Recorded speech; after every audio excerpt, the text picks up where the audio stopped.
Cantabria ha sufrido muchas mutilaciones en su historia. Entre los siglos XV y XVIII, prácticamente los historiadores basquistas con la escuela de Nebrija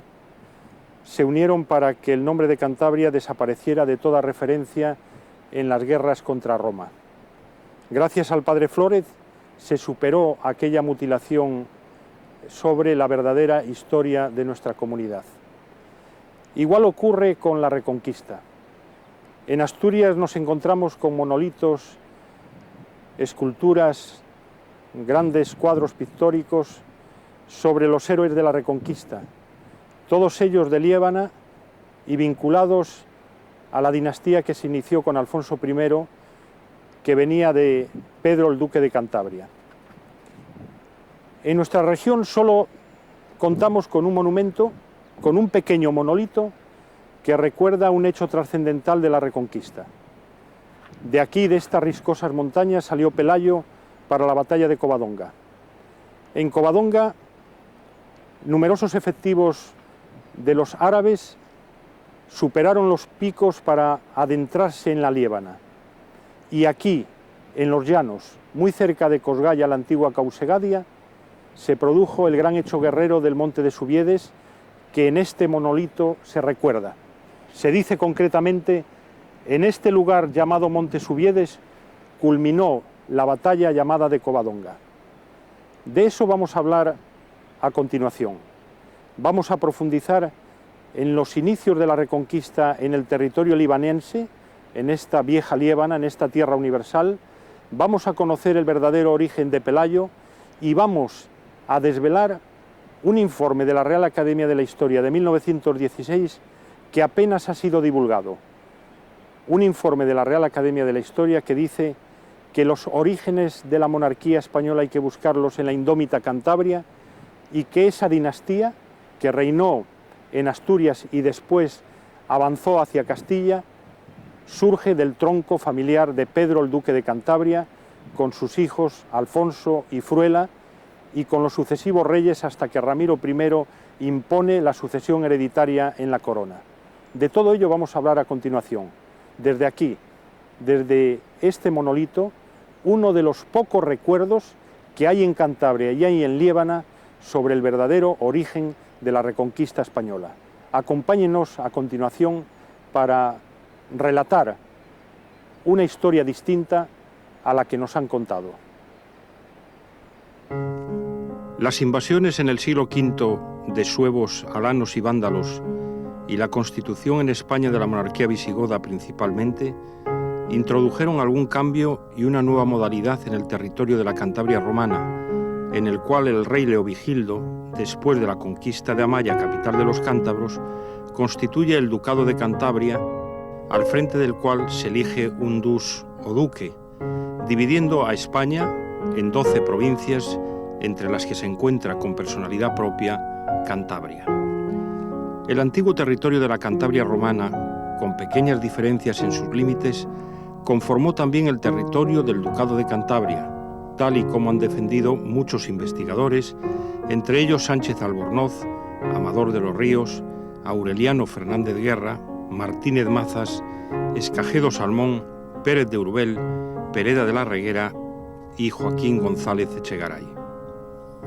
El mismo territorio en el que ha de surgir andando los años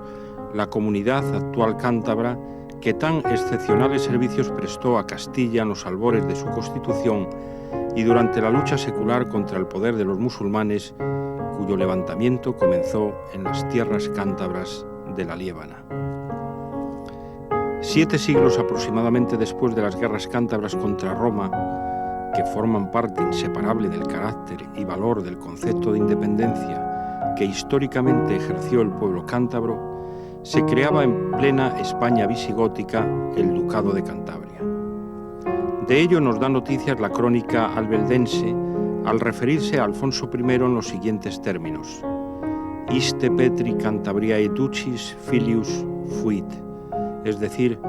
junto a la figura se cita el título de Duque de Cantabria que atestigua la territorialidad de su ducado, que según el historiador Tomás Maza Solano era más o menos la misma que el de la Cantabria romana. Será por tanto el Ducado de Cantabria, desde su reducido territorio libanense y ante la presión árabe, el origen de la Reconquista, que significará además la puesta en pie del primer reino cristiano en esa hora crítica para España que representa la invasión árabe. Una dinastía que surge del tronco familiar del duque Pedro de Cantabria y sus hijos Alfonso y Fruela, que forjaron a la sombra de los picos de Europa la ascendencia de una casa real de la que hoy es titular el rey don Juan Carlos y que ya supera los 1200 años. El nacimiento en territorio cántabro del primer reino cristiano no ha tenido en los historiadores un interés especial, aun cuando la Real Academia de la Historia, en un informe que data de 1916, dejara probado que la monarquía nació en la indómita Cantabria. Este es un hecho que se reconoce en la propia Asturias,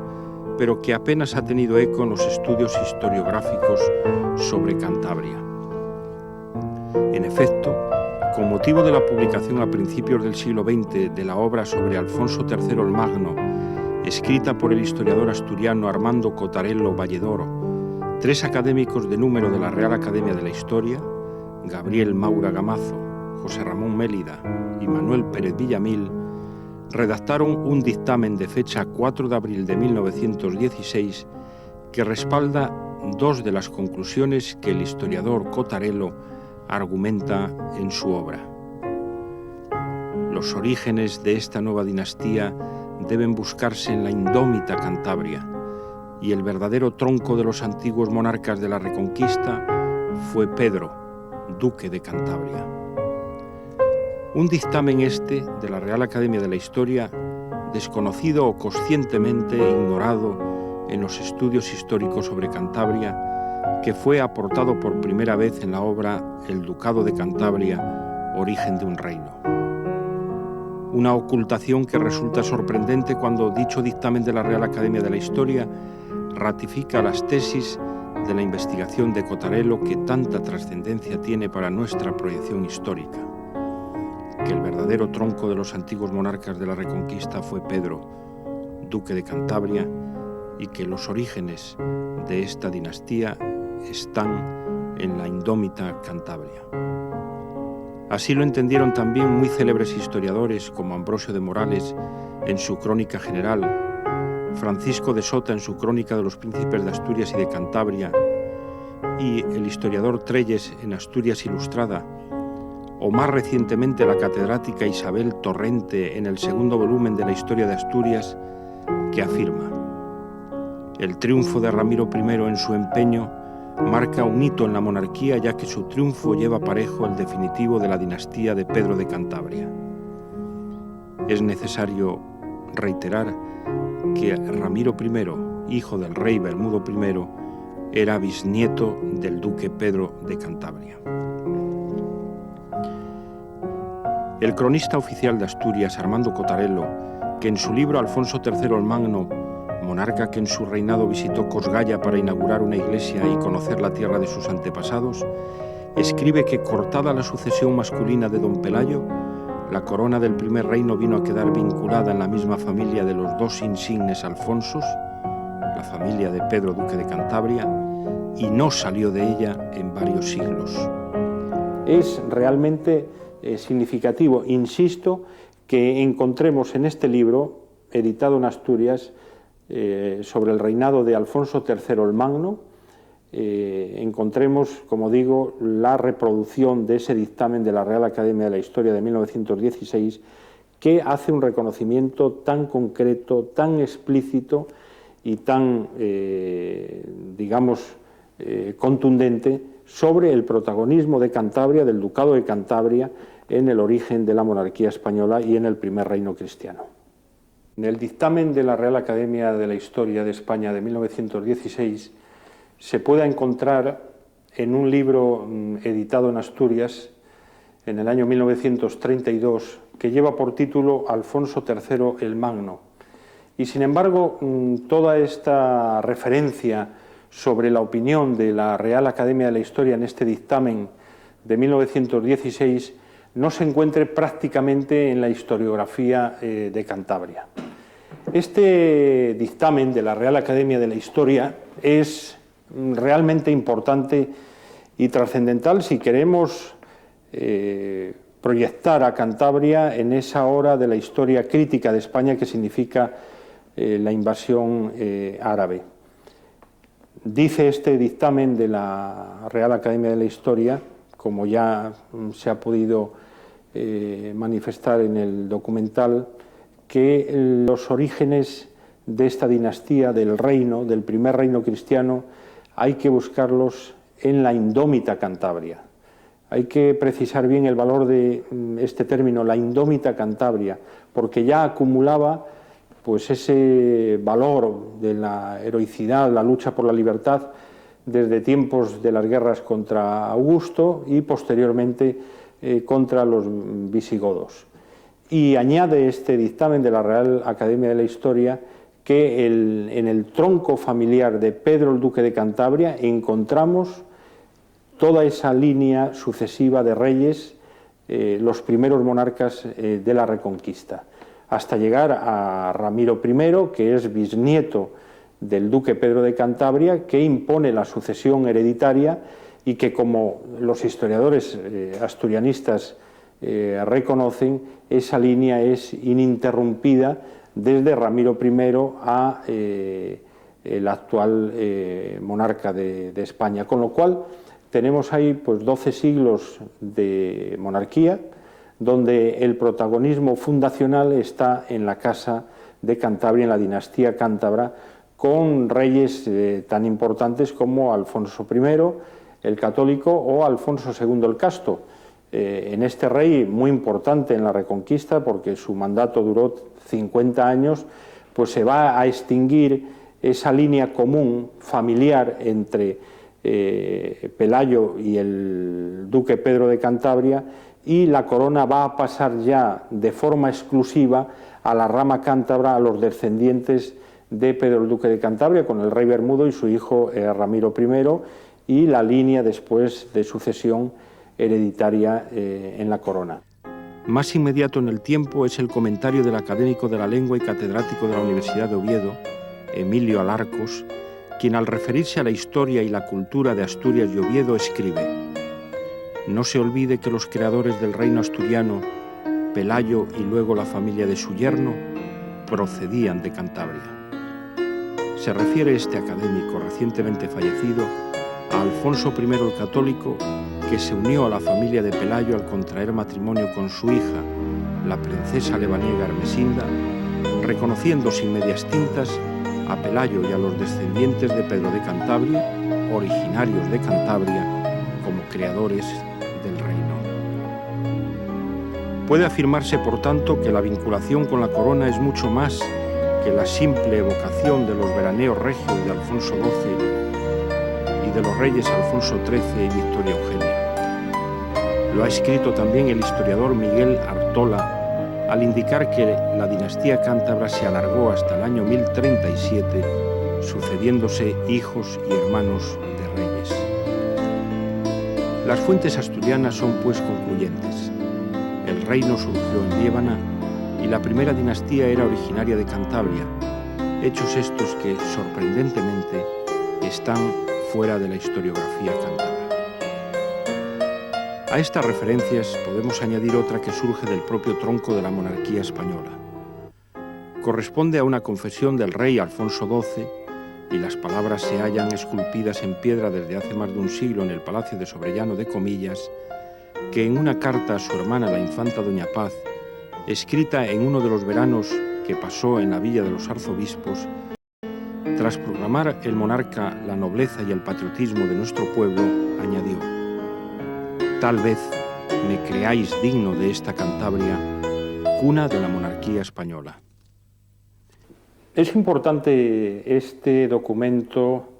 que se conserva en la biblioteca del Palacio Real de Alfonso XII a su hermana la infanta Paz, por la que sentía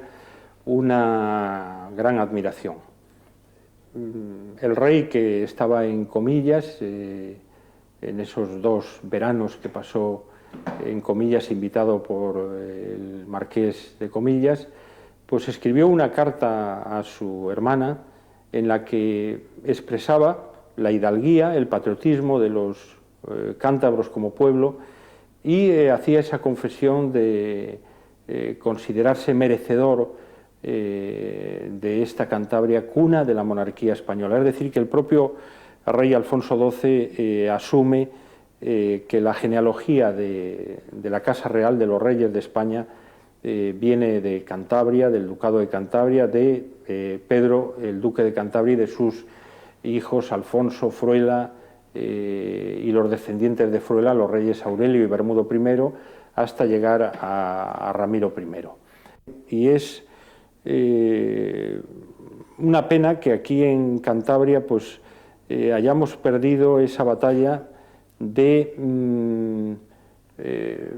proyectar nombres de la Reconquista, de este momento histórico, hacia la ciudadanía. En Asturias, por ejemplo, el mejor hotel de Oviedo se llama La Reconquista, es decir, eso quiere decir ya que están monopolizando una operación histórica de España. En el Ayuntamiento de Oviedo nos encontramos con grandes cuadros pictóricos de todos los reyes de la Casa de Cantabria. Cerca de la Universidad de Oviedo y de la Catedral están las estatuas a los reyes de esta dinastía iniciada en Cantabria y por originarios de Cantabria. Y esto, bueno, pues nos lleva a esa situación que en nuestra comunidad pues nos encontramos que faltan referencias, calles, plazas, recuerdos, monolitos, esculturas a estos grandes protagonistas de la historia, con lo cual hemos ido perdiendo ese protagonismo de este momento histórico de la vida española,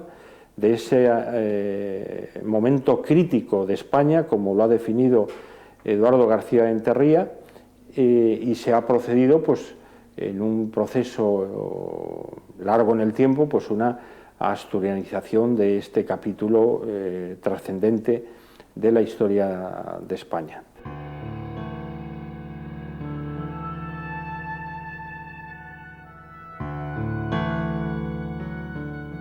El árbol genealógico de la monarquía española, recogido de los expertos y de estudios asturianistas sobre los inicios del primer reino cristiano, fundado a la sombra de los picos de Europa, demuestra fehacientemente el protagonismo de la familia de Pedro, duque de Cantabria. Partiendo de Pelayo y de su hijo Fabila, ambos lebaniegos, observamos que la unión matrimonial de Alfonso, hijo del duque Pedro, con la hija de Pelayo, Ermesinda, que significó un pacto de alianza entre las dos fuerzas más importantes del momento, abrió el camino para la elección de Alfonso I como rey. De este tronco de unión familiar de Pelayo y del duque Pedro serán reyes Fruela I y su hijo Alfonso II el Casto,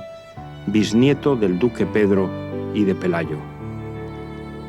Pero al morir sin descendencia el rey llamado el Casto, que fue monarca durante medio siglo, la corona pasó en exclusiva a la familia de Pedro y ya no salió de ella hasta nuestros días, de acuerdo a estos reyes sucesivos de la Casa de Cantabria. El rey Aurelio, hijo de Fruela, el segundo hijo del duque de Cantabria, que tanto ayudó a su hermano el rey Alfonso I en sus acciones guerreras. El rey Bermudo I en la misma línea de descendencia directa. Y finalmente el hijo de este, Ramiro I, bisnieto del duque Pedro, que impone la sucesión hereditaria en la corona. Desde entonces, la línea ininterrumpida de padres a hijos o hijas se ha mantenido durante 1200 años hasta el rey Juan Carlos de Borbón. Desde esta genealogía vamos a realizar un breve recorrido por el reinado de estos monarcas, comenzando por el más importante, Alfonso I el Católico, hijo del duque Pedro y yerno de Pelayo. Ildefonso Llorente afirma en su obra Recuerdos de Liébana que Alfonso I era natural de Liébana, y como el cántabro Alfonso le cita el historiador Ríos Mazcarell en su obra Diccionarios de los Reyes de España. primer rey de los Alfonsos, y son ya 13 los monarcas que reinaron con este nombre, el último, Alfonso XIII, abuelo del actual monarca, accedió al trono en el año 739 y reinó durante 18 años, una etapa trascendente para proyectar con fuerza su figura de guerrero indiscutible, logrando expandir su dominio y las fronteras del reino en todas direcciones. Tanto la crónica rotense como la albeldense coinciden en señalar que Alfonso I es hijo del duque Pedro de Cantabria, añadiendo algunos matices, entre otros, que era de regio linaje, y en cuanto a la llamada versión erudita de la crónica de Alfonso III, se presenta a Alfonso como un varón de gran valor, hijo del duque Pedro. Coincidiendo con la batalla de Covadonga, Pelayo y el duque Pedro de Cantabria pactaron el matrimonio de Alfonso con la hija del primer héroe de la Reconquista, Ermesinda, con el fin de fortalecer las fuerzas y defenderse de la invasión árabe. Los historiadores de esta época se imaginan a Pedro, duque de Cantabria, padre de Alfonso I el Católico, que tras concentrar sus tropas en Liébana y favorecido por el accidentado del terreno, permanecerá a cubierto de los golpes del ejército invasor, conservando libre aquella parte de su ducado llamada a ser el núcleo del naciente reino cántabro asturo.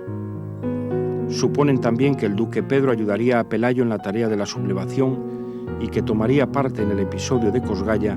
cortando la retirada a los moros fugitivos de Covadonga. En su obra Historia del Reino de Asturias, Paulino García Toraño afirma que de todo este episodio relativo a Alfonso I y su padre, el duque Pedro de Cantabria, 3 importantes noticias nos proporcionan los cronistas: que Alfonso era hijo del duque Pedro de Cantabria, que era de sangre real, que vino a Cangas poco después de la batalla de Covadonga y que contrajo matrimonio con la hija de Pelayo. Pereda de la Reguera es más explícito al señalar que fue desde las tierras cántabras de Liébana y en concreto de Cosgaya, población del Valle de Camaleño, que todo indica fue muy importante dentro del territorio lebaniego en estos años de avatares guerreros, religiosos y culturales, llegando a proyectarse como primera capitalidad del reino. El pueblo de Cosgaya, la antigua Causegadia, aparece con cierta trascendencia en algunas crónicas de este tiempo histórico. De este pueblo se dice que también eran naturales Pelayo y su hijo Fabila, y en todo caso, como hecho probado, y alguna significación podría tener como homenaje a sus antepasados, el rey Alfonso III el Magno visitó esta población para inaugurar en el año 876 la ampliación de la iglesia de Santa María con auxilio del presbítero y más tarde obispo de Iria, Sisenando, que era originario de este pueblo de Cosgaya. Sisenando fue capellán mayor del rey Alfonso III y primer monje benedictino que desempeñó aquel importante cargo en la corte del primer reino cristiano.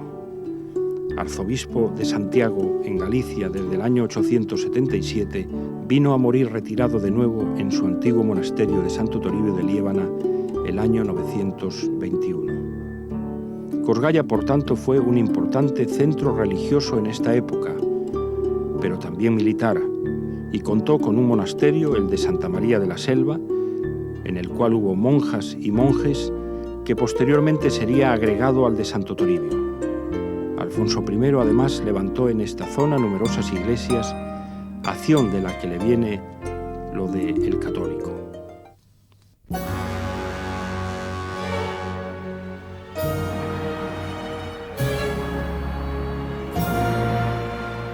Al morir su padre Alfonso I,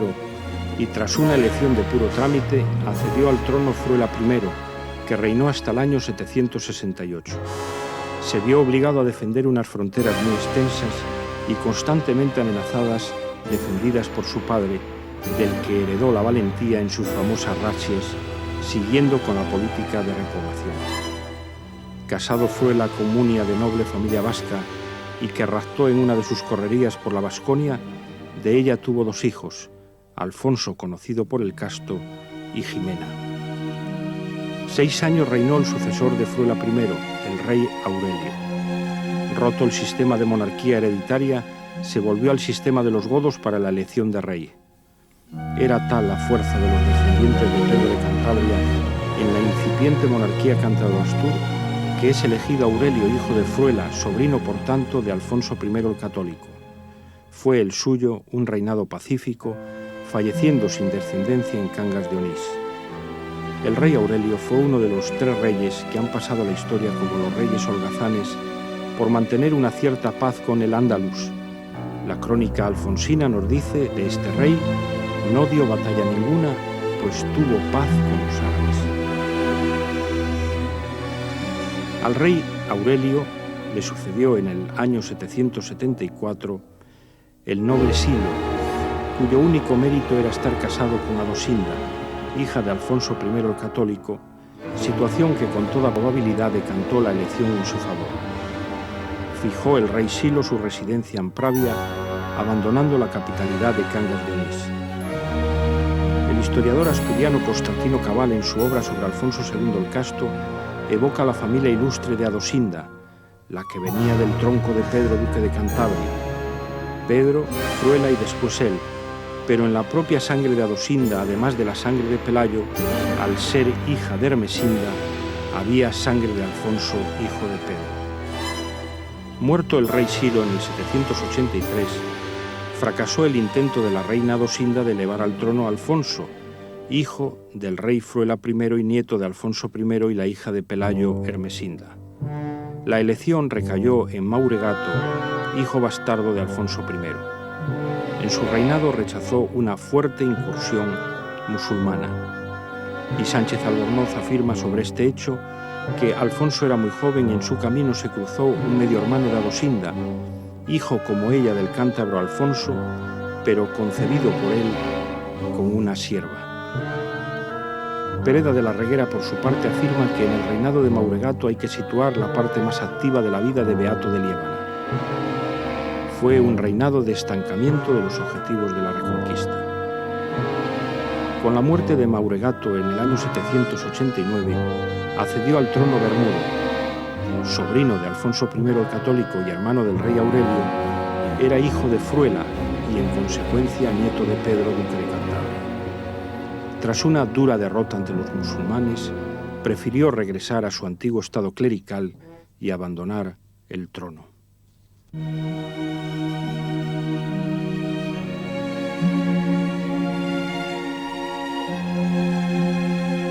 El historiador Enrique Flórez destaca de la figura de Bermudo I su condición de tener la gloria de ser tronco del árbol de nuestra casa real, añadiendo que desde pequeño le dedicó su padre, Fruela, el hermano del rey Alfonso I,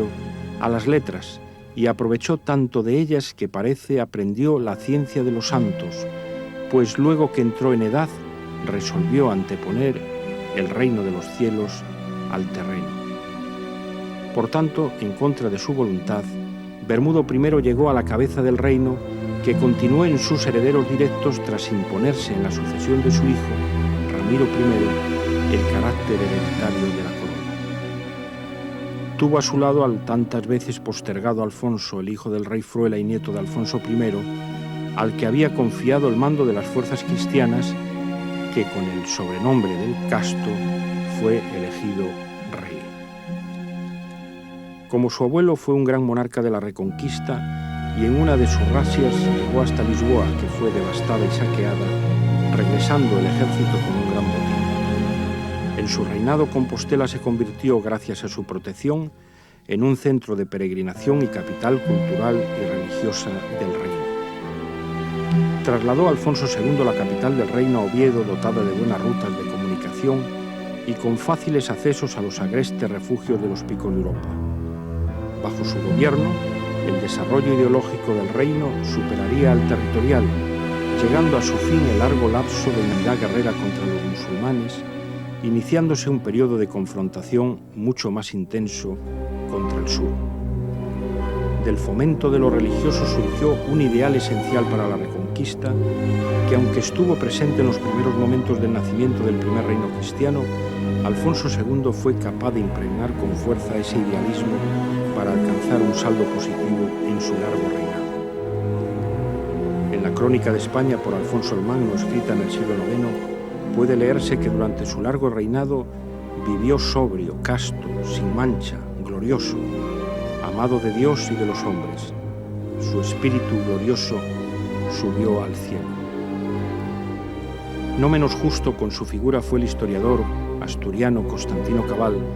quien escribió que, más que muros, más que iglesias, más que palacios suntuosos, construyó todo un reino sobre ruinas y levantó la concordia que ya se juzgaba muerta. Fue la figura de mayor tamaño de la Reconquista. La Reconquista tuvo prehistoria, la historia empezó con él. Muerto Alfonso el Casto sin descendencia, pasó la corona al hijo del rey Bermudo, Ramiro I, que debió vencer una revuelta interna, tras la cual se hizo proclamar rey, siendo coronado a la manera gótica. Para la historiadora asturiana Isabel Torrente, este triunfo de Ramiro marcó un hito en la monarquía cántabro-astur, ya que su triunfo llevó parejo el definitivo de la dinastía de Pedro de Cantabria sobre la de Pelayo, concurriendo en él, según el historiador también asturiano Paulino García Toraño, ser el único varón vivo de la dinastía cántabra. Con Ramiro I se dio por tanto vía libre a la sucesión hereditaria, abandonándose la sucesión electiva. De Ramiro I arranca pues la línea dinástica destinada a perdurar durante 12 siglos, una casa real representada en la actualidad por don Juan Carlos I. Un acontecimiento clave se produce con el acceso al trono de Ramiro I, hijo del rey Bermudo y por tanto bisnieto del duque Pedro de Cantabria, que representa el título definitivo de la dinastía cántabra de Alfonso I el Católico y de su hermano Fruela, los dos hijos del dus cántabro. A este respecto hay que señalar que el rey Bermudo, como el también rey Aurelio, eran hijos de Fruela, el hermano de Alfonso, nietos por consiguiente de Pedro el duque de Cantabria, lo que confirma el afianzamiento definitivo de la dinastía cántabra.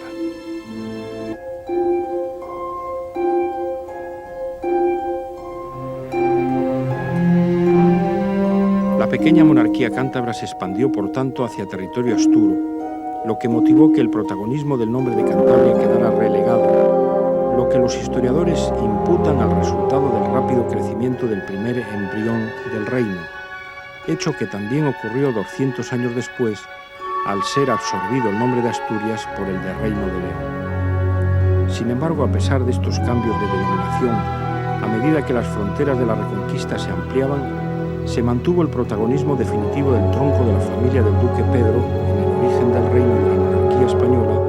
como el mismo Armando Cotarelo, historiador asturiano, reconoce en su obra. Breve fue la descendencia del invicto caudillo don Pelayo. La desgraciada muerte de Favila cortó la sucesión masculina del héroe de Auseba y la femenil, dimanada de su hija Ermesinda, no alcanzó más allá de 2 generaciones, extinguiéndose con el gran monarca que llamamos el Casto. Empero, la corona vino a quedar vinculada a la misma familia de los 2 insignes Alfonsos, siquiera fuese por rama lateral, y no salió de ella en varios siglos. Esta conclusión de Cotarelo en su importante obra Alfonso II el Casto es el reconocimiento de la preeminencia de la raíz cántabra de la naciente monarquía con los reyes Alfonso I, Fruela, Aurelio, Bermudo, Alfonso II y Ramiro, todos ellos del tronco familiar directo del duque Pedro de Cantabria.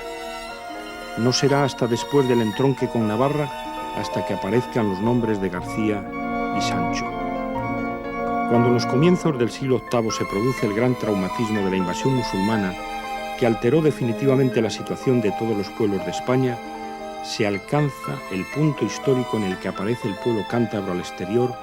y a la plena historia común española. Es lo que sostiene el escritor Alfonso de la Serna en su visión de Cantabria al señalar que después del fundador don Pelayo, el primer gran rey de la dinastía que surge en Cantabria y con la que nace el núcleo inicial de resistencia cristiana ante la invasión árabe, asume la corona un monarca de estirpe cántabra, Alfonso I, hijo del duque de Cantabria, cuyo linaje se continúa en reyes sucesivos. El embajador Alfonso de la Serna añade que los 2 pueblos que, al lado el uno del otro,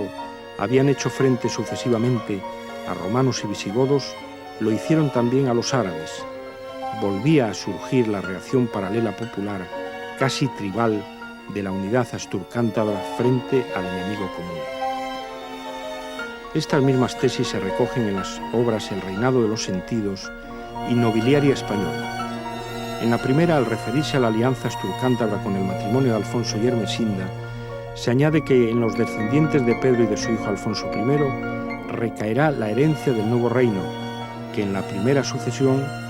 recaerá en Fruela I, hijo del primer monarca cántabro. En cuanto al otro trabajo citado, leemos: durante 300 años fue una dinastía cántabra la que dirigió los destinos del reino astur-leonés desde Alfonso I hasta Sancha, reina propietaria de León y esposa de Fernando I, que fueron los primeros reyes de Castilla.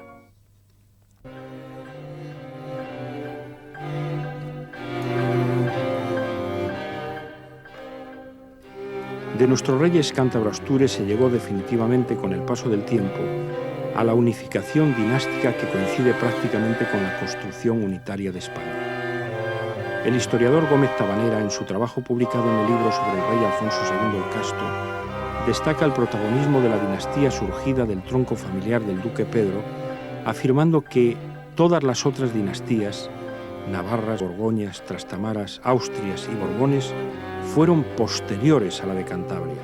circunstancia que permite afirmar a este historiador asturiano que Juan Carlos I desciende de Bermudo I por línea ininterrumpida de padres a hijos o hijas. Apunta bien Gómez Tabanera, miembro de número del Instituto de Estudios Asturianos, cuando al señalar una serie de dinastías dentro de una misma familia real, insiste en su trabajo que son todas posteriores a la de Cantabria, que fue la primera, como señala el dictamen de la Real Academia de la Historia de 1916. Esta otra opinión es relevante. José Manuel Gómez Tabanera, historiador asturiano, afirma que todas las dinastías son posteriores a la de Cantabria y prolongan durante 12 siglos una casa real representada por don Juan Carlos, soberano reinante, y su hijo don Felipe, duque de Cantabria, príncipe de Asturias y de Gerona. No es el asturiano Gómez Tabanera el único que evoca esta presencia de la estirpe real de Cantabria en el origen de la monarquía española. Hay otras y muy significativas. Desde Ramiro I, bisnieto del duque Pedro de Cantabria, la tradición monárquica llega hasta el rey Juan Carlos, tesis que mantiene el historiador y experto en genealogía de la corona, Juan Balansó, quien ya en 1989 reclamó el protagonismo de Cantabria en la conmemoración de los 13 siglos de la monarquía española desde el rey cántabro Bermudo I. Es muy importante fijarnos en las conclusiones a las que llega el historiador asturiano José Manuel Gómez Tabanera, que es miembro del Instituto de Estudios Asturianos. Y voy a centrarme en dos concretamente. En la primera señala que de todas las dinastías que ha habido en España en estos 13 siglos, la primera es la de Cantabria y las demás son posteriores a la de Cantabria. Son posteriores la de Navarra, la de Borgoña, la de los Trastamaras, Austrias, Borbones, todas esas son posteriores a la dinastía de Cantabria y lo deja muy claro Gómez Tabanera. Dice Gómez Tabanera, al referirse a esa evolución y llegado al actual momento, como tenemos ahora un soberano reinante, Juan Carlos de Borbón, y su hijo, el príncipe Felipe, heredero de la corona, duque de Cantabria, príncipe de Asturias y de Gerona. No lo decimos nosotros, lo dice un historiador asturiano que tiene trabajos de gran rigor histórico, de gran profundidad de investigación sobre todo este proceso de la monarquía española. Yo creo que cuando habla precisamente del príncipe Felipe como príncipe heredero, duque de Cantabria, príncipe de Asturias y de Gerona, está anteponiendo el título de duque de Cantabria a los de príncipe en función de la antigüedad. Es mayor la antigüedad del ducado de Cantabria que la del principado de Asturias. Si un historiador en Cantabria pues hiciese esta defensa del título que debiera llevar el príncipe heredero de la corona española, señalando que el primero es el de duque de Cantabria, pues probablemente se tomaría a broma o se podría decir que está exagerando o que está haciendo una lectura interesada a favor de Tesis de Cantabria de esta parte de la historia de España. Lo dice nada menos que un miembro del Instituto de Estudios Asturianos que ha analizado muy profundamente toda la evolución del primer reino asturcántabro y que llega a esa conclusión de que el título de Duque de Cantabria, proveniente del Ducado de Cantabria, pues debiera ser anterior al de Príncipe de Asturias y de Gerona y además debiera institucionalizarse. Sobre el título de Ducado de Cantabria, de Duque de Cantabria, creo que las instituciones debieran tomarse en serio el proyecto de rehabilitación de este título, porque estamos viendo constantemente en el Ministerio de Justicia cómo hay personas que están intentando, por la vía oficial y de acuerdo a las leyes, recuperar ese título de Duque de Cantabria. Aquí en mis manos y en frecuentes visitas al Ministerio de Justicia para ver cómo van estos expedientes, pues observamos un oficio del Gobierno de la Nación, del Ministerio de Justicia, en el que se anuncia, mediante una resolución, que el título de Duque de Cantabria ha sido solicitado y se ha pedido su rehabilitación. Pues debiera hacerse desde las instancias oficiales como un título inherente y, digamos, adscrito a las instituciones de Cantabria, y que sean en su momento las instituciones de la comunidad cántabra las que decidan si este título se puede ceder o se puede, digamos, ofrecer, creo yo, a la corona española para que se consiga esa simbiosis de lo que ha sido la historia con la realidad actual de España. El Ducado de Cantabria significa el primer embrión del reino asturcántabro, significa también que de sus mandos surge esa línea dinástica de Cantabria, con la Casa de Cantabria, y que a lo largo del tiempo pues hemos perdido el protagonismo sobre este proceso histórico, y que convendría probablemente recuperarlo a través de la rehabilitación del título de Duque de Cantabria, que, insisto, personas físicas con nombres y apellidos están solicitando en el Ministerio de Justicia su rehabilitación a favor de sus intereses personales. Hasta ahora el Ministerio de Justicia no ha entregado a ninguna persona este título, pero considero que algún día puede suceder, y ante eso creo que por el significado histórico del Ducado de Cantabria, por la importancia de la identidad en lo que es hoy la nueva realidad autonómica de Cantabria, pues no estaría de más que las instituciones intentasen esta rehabilitación a favor del pueblo de Cantabria de este título que significa tanto en el proceso histórico y en nuestra identidad. Sin embargo, la asturianización de esta parte de la historia no se escapa a los ojos de nadie. Recientemente el diario La Nueva España de Oviedo hacía ostentación de la nacionalidad asturiana de la reina Dosinda al referirse a la futura reina de España. Se olvida por los colegas vecinos que esta reina era hija de Alfonso I el Católico, nacida como su padre en el solar lebaniego. Su influencia era tan importante que logró que su esposo, el noble Silo, se convirtiera en rey en un tiempo en el que no se heredaba la corona, aunque ésta no saliera en ningún momento de la familia del Duque de Cantabria. Eran los tiempos en los que el núcleo originario del primer reino estaba en Liébana, hasta que se fue extendiendo hacia la zona de Asturias, fijándose la capitalidad en Cangas de Onís, parte asturiana que siempre fue cántabra, como reconoce el nada sospechoso historiador Sánchez Albornoz. Y tan cántabra fue esa zona que, recordemos, los municipios de Peñamellera Alta y Baja y Ribadedeva fueron cántabros hasta la mitad del siglo XIX, es decir, a efectos históricos hasta ayer mismo. Tenemos que reiterar lo que tantas veces hemos dejado escrito. Todo pueblo que esté decidido a construir un brillante futuro no puede perder la memoria de su historia. Ya un pensador afirmó que conocer el pasado es defender el presente, y desde este espíritu es necesario recuperar una historia oculta y secuestrada, a favor de cuya recuperación han trabajado historiadores como Manuel Pereda de la Reguera, con su obra Cantabria, Raíz de España, e Ildefonso Llorente Fernández, con su libro Recuerdos de Liébana, editado en 1883. No luchamos como se merece por la historia y por recuperar esos hitos históricos en los que nuestro pueblo, nuestros antepasados han participado y que además debiéramos hacerlo no ya como por nosotros como pueblo, sino también por aquellos que protagonizaron esos momentos en situaciones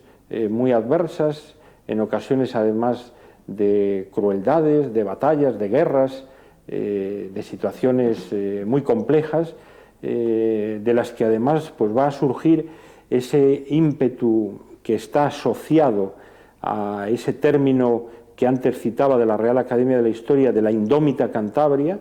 y que fueron capaces de proyectar, de vigorizar y de representar ese capítulo importantísimo de la vida española que comienza en los picos de Europa, en Liébana, y que tiene en la batalla del Monte Subieres pues, el hecho definitivo de impedir que el Islam llegue a controlar pues, ese fortín inexpugnable que es la Liébana desde un punto de vista de las técnicas guerreras del siglo VIII.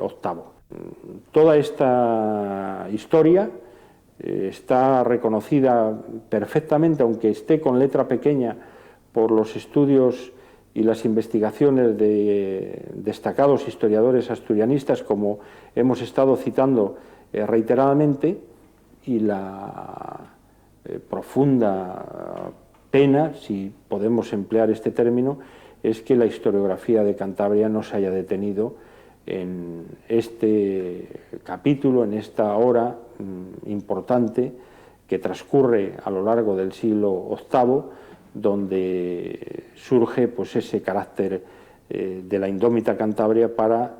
crear el primer reino cristiano y para, en una lucha en la que ya intervinieron otros territorios y surgió el espíritu español, pues rechazar y lograr la expulsión de los árabes de España.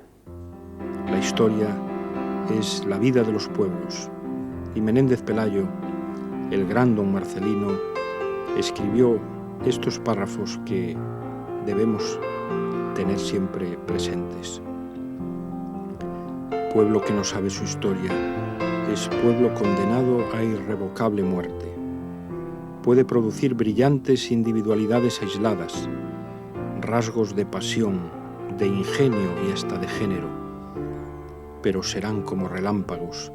que acrecentarán más y más la lobreguez de la noche.